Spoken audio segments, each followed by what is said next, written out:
I think there's a realization, certainly in the biopharmaceutical industry, certainly the members of TransCelerate, that vast amounts of data and information exist within the auspices of different companies that for that company perhaps is no longer valuable.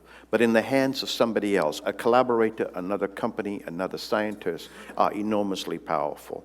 And we've seen this already. So the member companies of TransCelerate, for example, they share their placebo standard of care arms from multiple clinical trials in a therapeutic basis with each other. We've just scratched the surface with about 80 studies, and there's only about 80,000 patients in it. And immediately, within 20 studies being in the database, there was a big win.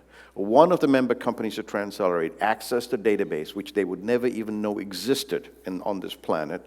And because they had data from thousands of patients, which they didn't have before, they canceled an observational study, which was worth many millions of dollars.